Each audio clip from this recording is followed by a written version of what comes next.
As parents, you will always look at your children as your son or as your daughter, and what I try to tell people is strip the son identity, strip the daughter identity, and look at me as Teddy Sourlis, not the son of George Sourlis. Yes. You're not just seeing your identity that you have formed for your son. You're seeing the struggles that he may be beyond that, the struggles you don't even understand.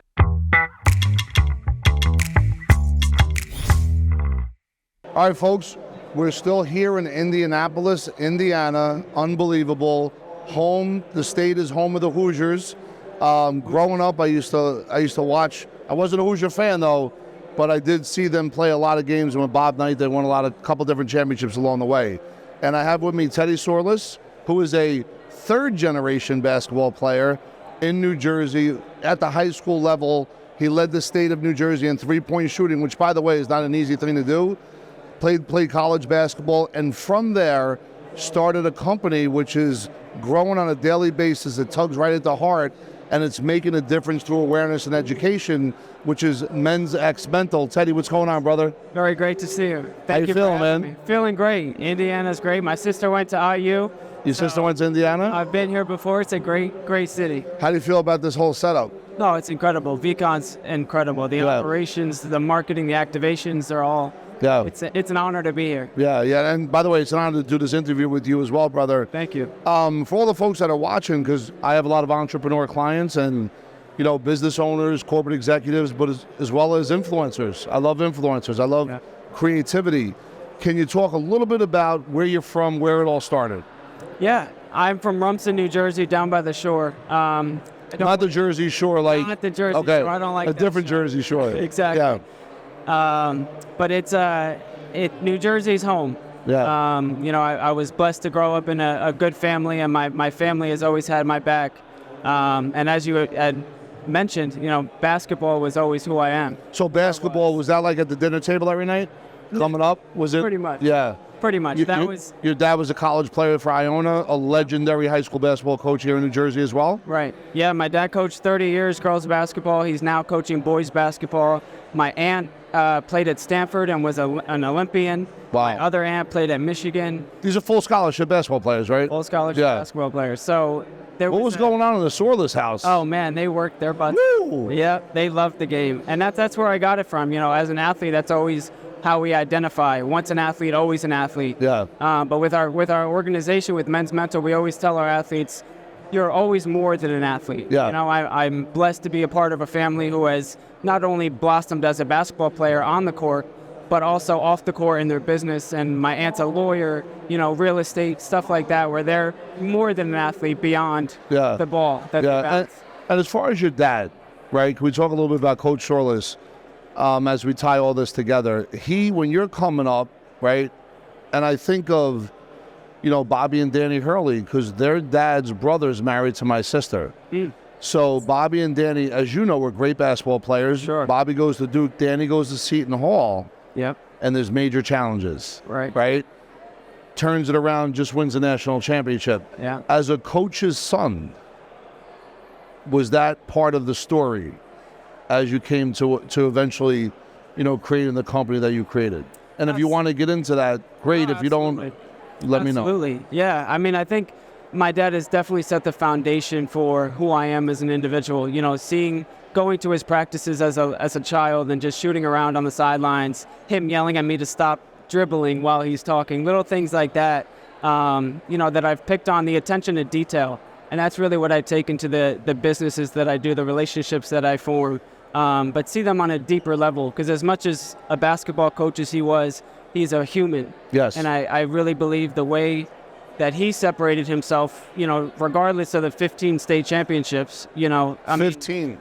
He went to those girls' weddings. He's still in those girls' lives. They still come back with their children to my house.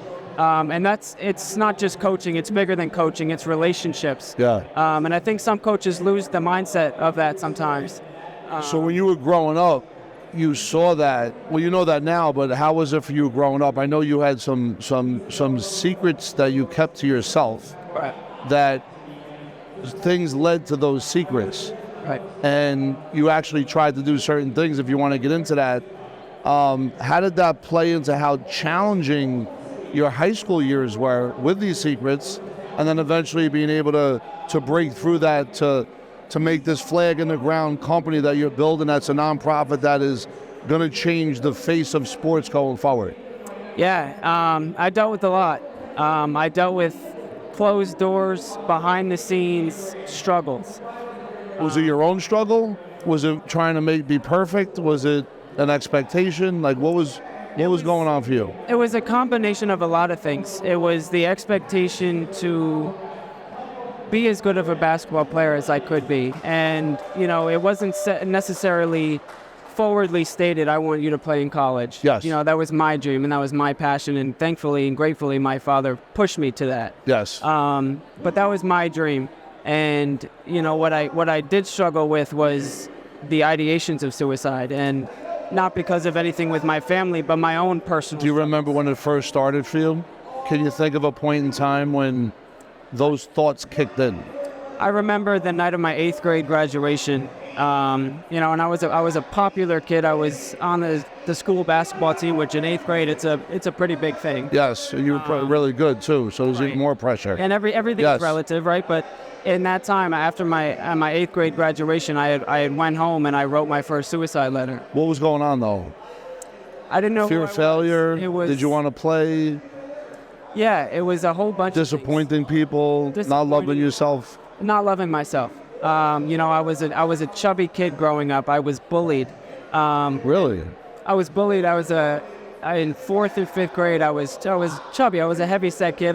My mom said big boned. Yeah. But it was a troublesome time for me because I love food. Everybody loves food. I love food. I can't wait to eat food right now. Yeah, it's body image stuff is something that men especially, struggle with at a young age. So it's, even still to this day, I have some traumatic experiences that push me to work out as much as I do. Little things like that, where as an 8th grader, I didn't want to be who I was. I didn't want to be in the skin that I was, under the pressure that I felt that I was. And I truly did feel alone. I felt that, regardless of my family, who I knew supported me, even my friends, as I went to sleep at night, I would cry myself to sleep because I felt like I had nobody to talk to and nobody who understood me for me. And it was a really troubling time in my life. How long did that last? I would say I dealt with suicidal ideations for a good 3-4 years. Did you ever tell anybody, even a friend?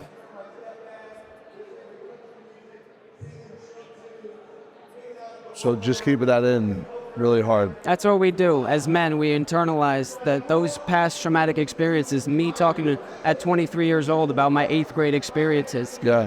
Those are internalized traumatic struggles that we don't talk about. Yeah. That bottles up. I call it, I metaphorically refer to it as a balloon. Yeah. Right? As a balloon, if you put too much air in it, you put too much pressure on it, it's going to pop. Yeah. And that's really how those experiences start to develop.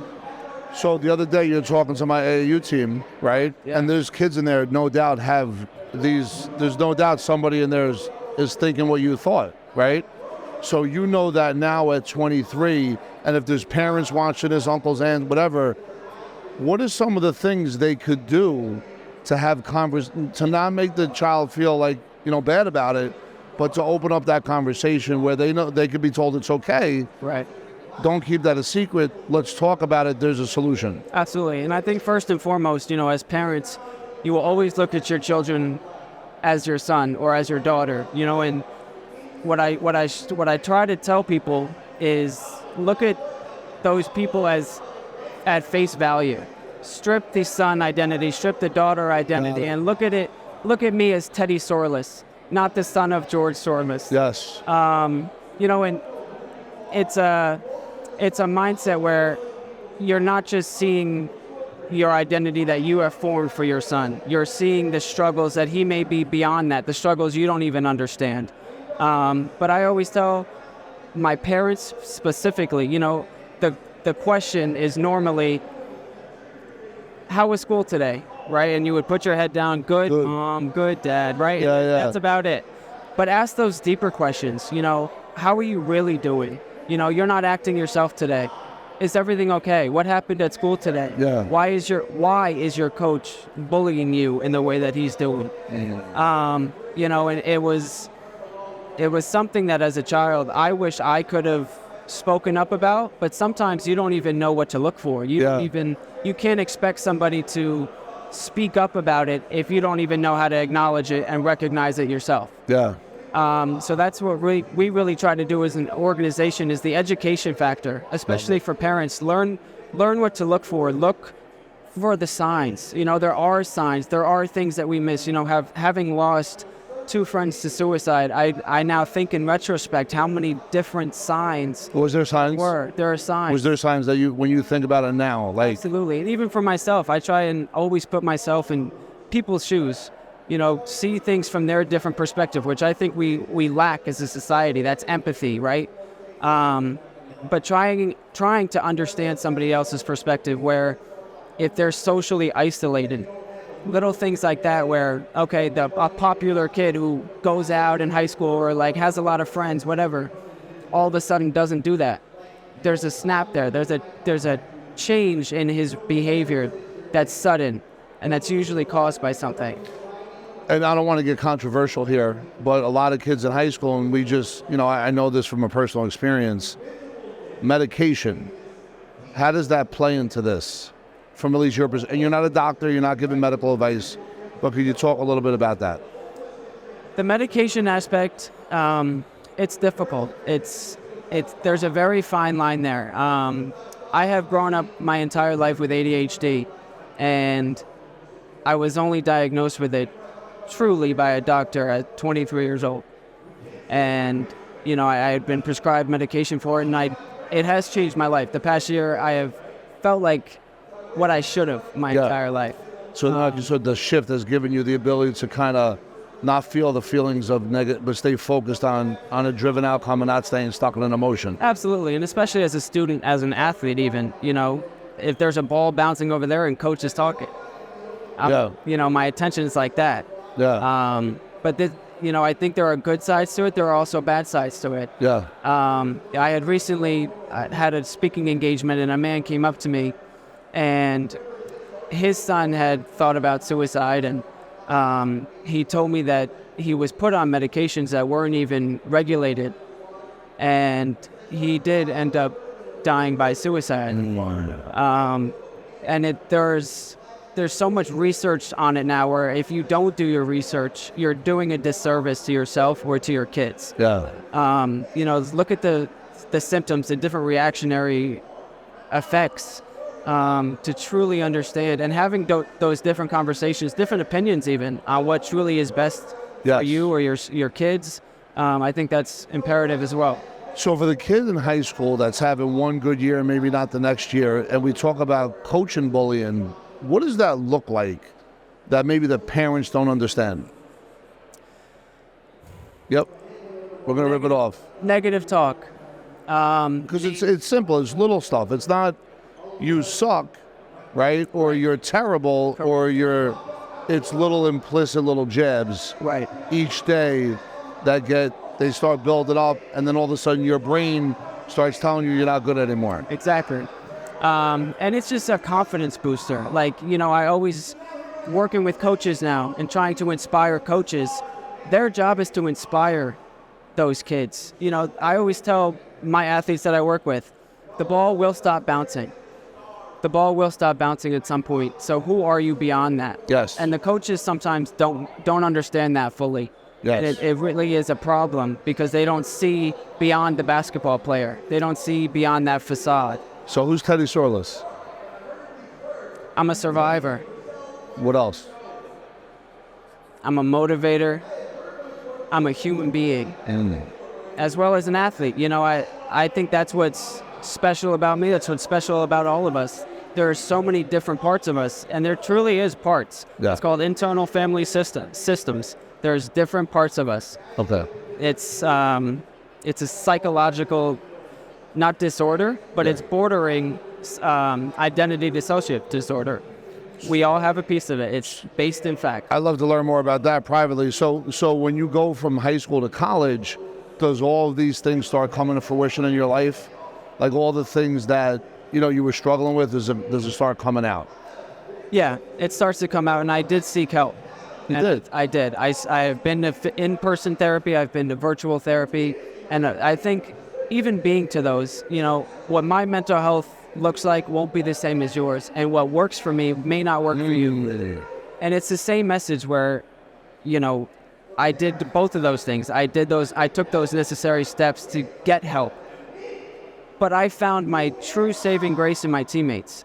Really? My teammates understood me for me. My teammates, every teammate, or we're talking college now? College. Okay. College, even high school. That's. You were part of really good teams in high school. I was part of really good teams, and what made us great was that it was beyond the court. We weren't the drinking bunch. We didn't do all that. We were focused. It's why we won 2 state championships. Yeah. But we would go out to breakfast on a Saturday morning just because we loved being together. Yeah. And that's what I found my hope in, because they started to open up to me. And now I was a sounding board for them, where it went back and forth. There was that vice versa conversation where we could talk about anything. There were no restrictions. There was no judgment. It was just human to human, Rob to Teddy. Yeah. And let me ask, first, there's a lot of people like you that have survived and moved on, but you decided to open up a business, a nonprofit. What did it take to do that? And I love that. I mean, that part of the journey is incredible, and we're telling that story every day. Right. Babson College. It took the best entrepreneurship in the country. The best entrepreneurship school. That school's about entrepreneurship? Absolutely. Wow. Number one for 30 years straight. I didn't know that. That's up incredible. in Wellesley, Massachusetts. That place changed my life. And did somebody say, hey, you should make this? So it's part of the curriculum. As a freshman, your first class on campus, it's called the Foundations of Management of Entrepreneurship. You are gifted with a team $5,000 to start your own business. No regulations. Go do it, and you get a grade for it. Wow. So in the following year, there was an IT project. Objective was start a social platform to create change. And this is what I started with a couple other athletes, and to have it grown and scaled to the position that we're at now is my proudest moment today. Wow. Amazing. So, you're at the beginning of the beginning. How can folks reach you on social media, by the way? Yeah, it's at Men's X Mental and mensxmental.org. Do you have a coaching program? Do you have a mentorship program? Like, what are some of the things that folks could find out when they get in touch with you? Yeah, you can go on our website and be immediately contacted with the therapist. There are a multitude of resources on there as well. And athletes have really used our platform, our website specifically, to share their own story and to be included within our vulnerable community of other men who talk about it. It is okay to talk about it. And you've been through some professional teams and college teams as well. Who are you working with? Not names, but which programs have you been involved in so far?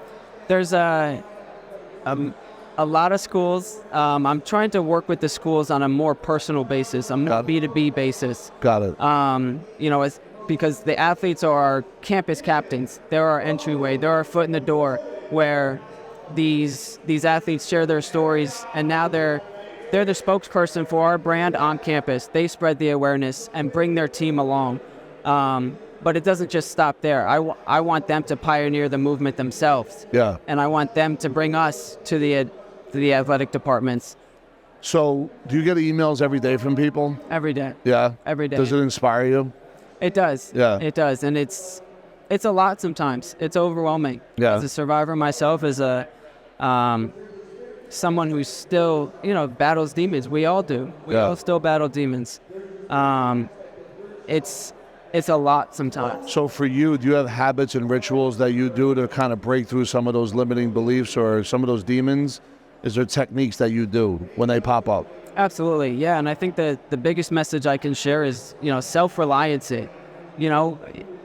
If you're in a hole, metaphorically, if you're in a hole, nobody else is going to pull you out. You got to climb out. Yeah. Right? So setting a routine for myself, like Chandler had said recently, you can't wake up. You can't sleep in anymore. You have to wake up early, go attack the day. And that's kind of the mindset that I'm living with. Now going and boxing every morning with Mickey. Mickey's great. Mickey, I owe you some, I need to come back. I really do. But, you know, that little things like that where it's giving me something to be good at, something to look forward to. And having little moments throughout the day where I found confidence being in my own space.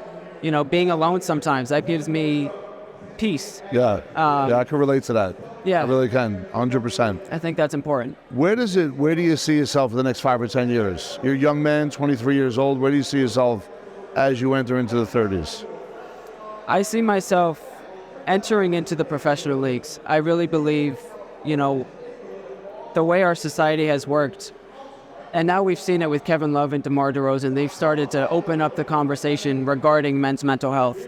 And Kevin Love specifically has the Kevin Love Fund, which is an incredible organization striving for the mental health. But it's something where it's one thing to talk about it, but what are the next steps? How are we truly making an impact? And I think bringing the message to the leagues is something that at the grandest. Have you started that process yet? Working on it. We're working with privately with an NFL team right now to work on a proposal that I think will pioneer the rest of the league to get behind. Yeah, once they do it. Yeah, I love that. All right, so folks, check it out. Go ahead and click the link below if you want to meet Teddy. You could also go to Teddy's website, which is mensxmental.org. Yes, and if there's some kind of comments that you want to add specific to this, please do. Other videos, if you want me to bring Teddy back, let me know. And also go ahead and click the link below if you want to talk to one of the members at Epic for anything else that we do in connection with Teddy. I want to thank you so much for checking us out. Teddy, once again, honored, brother. Thank you so much. I love watching you do what you do on a daily basis, my friend. It's an honor. Thank you. Excited. So much. Absolutely. Thank you.